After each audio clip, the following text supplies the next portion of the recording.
Alright, so we begin our play of the War of the Ring. This is a collector's edition map, and we've got the various stronghold figures from Fubar Awal around the map.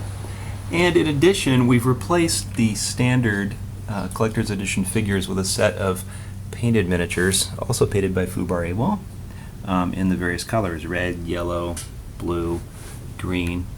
Some of them have a little extra detail. For example, the Rohan figures have some gold on them. And they match the colors, so they're much easier to track. We thought they'd give this a try just for fun. So here are all the figures set up and ready to go as reinforcements. And the Fellowship is here. We're using the figures from the collector's edition, which are all pre-painted very nicely. And we've chosen to use the Nazgul from the first edition because both Nat Wilk and I think they're better. We just like them. So there you go. Here's the setup. Hit it.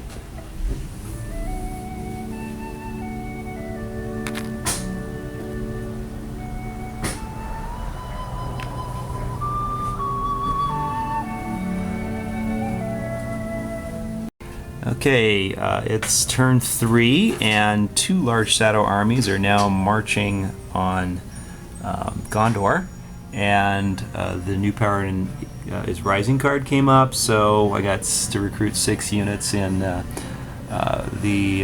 with Saruman, and the Fellowship player had some good luck and drew the right card in the first turn and was able to separate Erebor and get him all the way down to Minas Tirith, and then move him away, and he's now in Fangorn, ready for that other card that awakens the Ents, which is something cool. So anyway, things are happening, and armies are moving.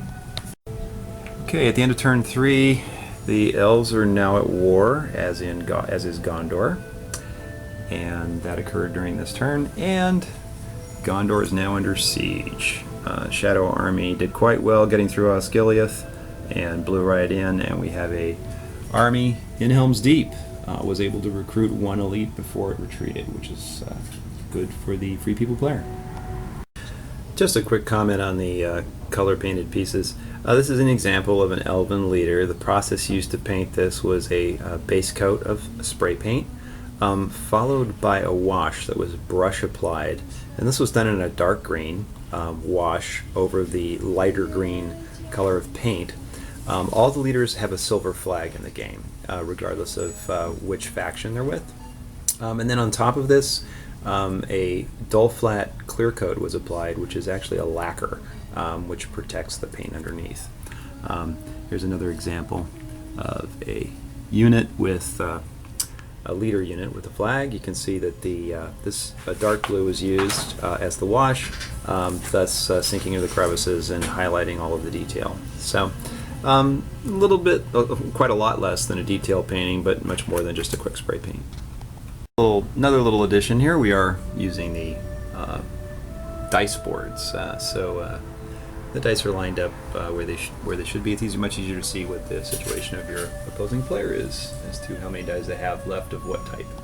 Okay, we're somewhere in turn 5, and we just had an epic battle at Dol Amroth. There was a fully functional South Wrong army there with lots of elephants and all kinds of good cards, and they got crushed like a bug. Basically rolled 15 dice and got no hits, and did nothing to the force that is in Dol Amroth. So we have a setback for the Shadow player.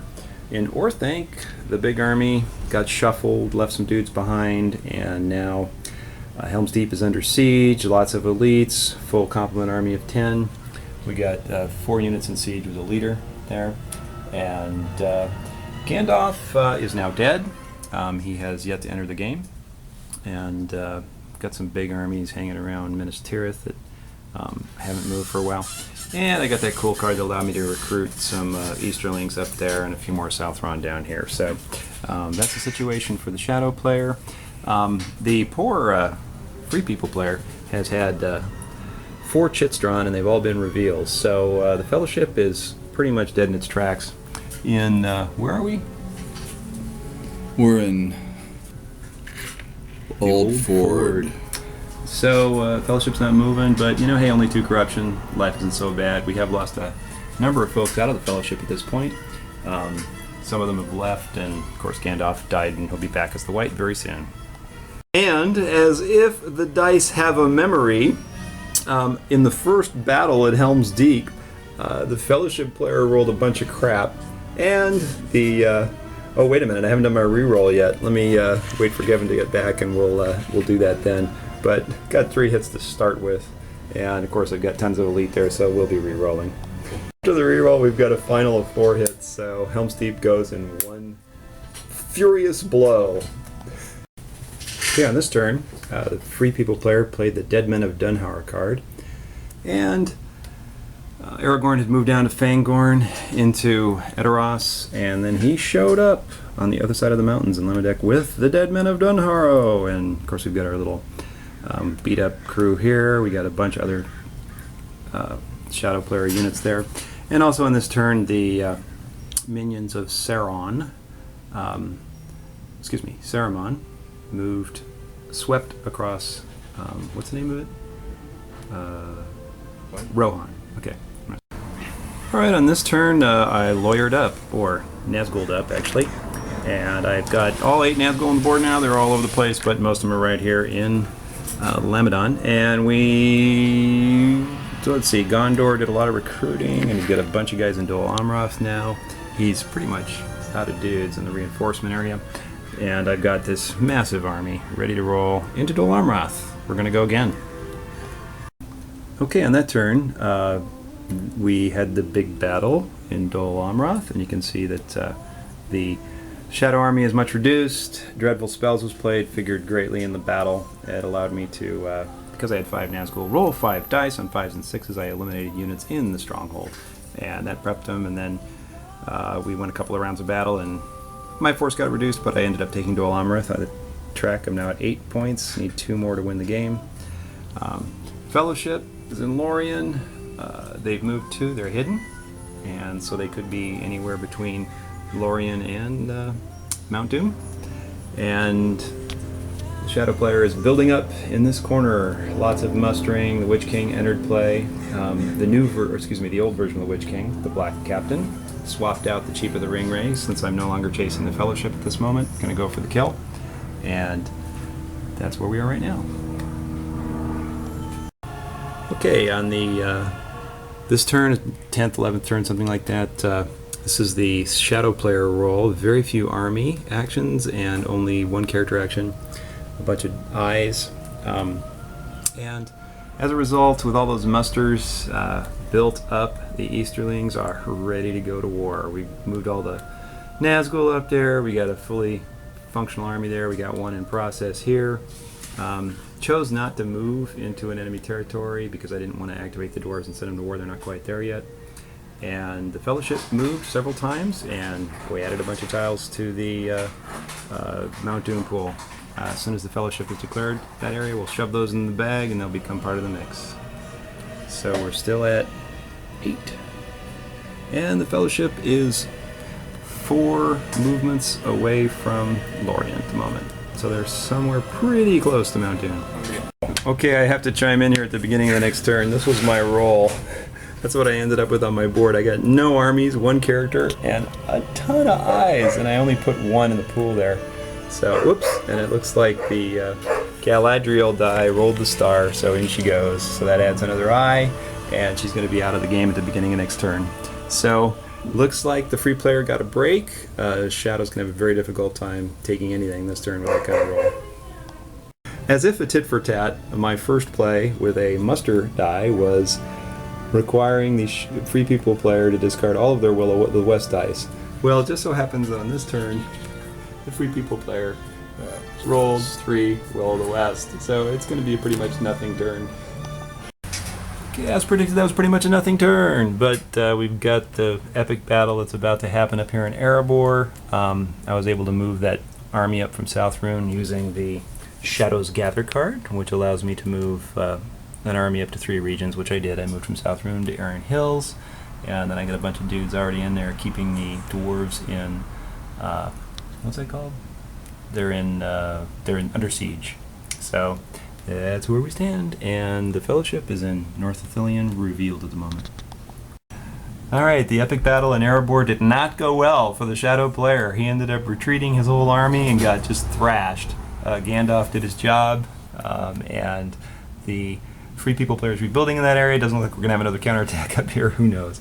At this point, the Shadow player is really not in position to take any other points, and the Fellowship has been moving! So, this is going to be an exciting conclusion. Unexpected. Okay, we're partway through what appears to be one of the final turns. There's still plenty of dice left.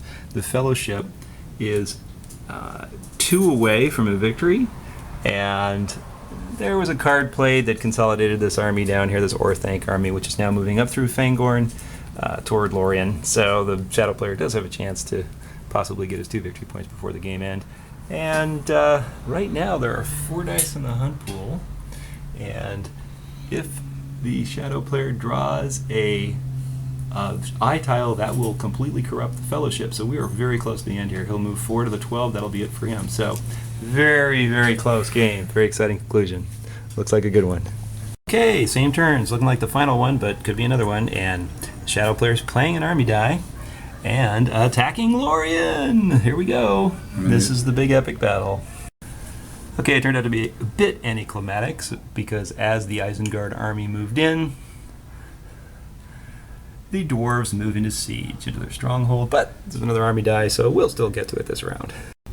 Okay, so the Shadow player rolled 55 dice and got 2 hits on the elves, who are still in the stronghold and finally gave up in disgust.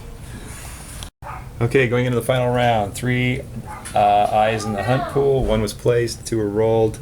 Lots of armies and musters, and plenty of ability to move over here. The Fellowship, not that he needs a lot, but he's got a bunch of character die. All is well. So after throwing 70 dice at Lorien, the force is still intact, and the Fellowship dunked the ring. The unlikely outcome occurred, and we have the victorious victor, Nat Wilk. All right, well, we've started cleaning up. The units are back off the board. Post-game, wow, we had some epic battles everywhere. We had epic battles in Minas Tirith, Dol Amroth. We had the undead army, or the come through into Lamadon. This whole Erebor thing with 20 shadow units against a beleaguered Free People force with the Free People coming out on top. The end game battle at Lorien between Orthanc and Lorien was epic as well, and just an amazing pull a rabbit out of a hat for the Free People player, and then the slam dunk of the ring at the end for a Free People victory. Congratulations, Nat Wilk, on your glorious victory.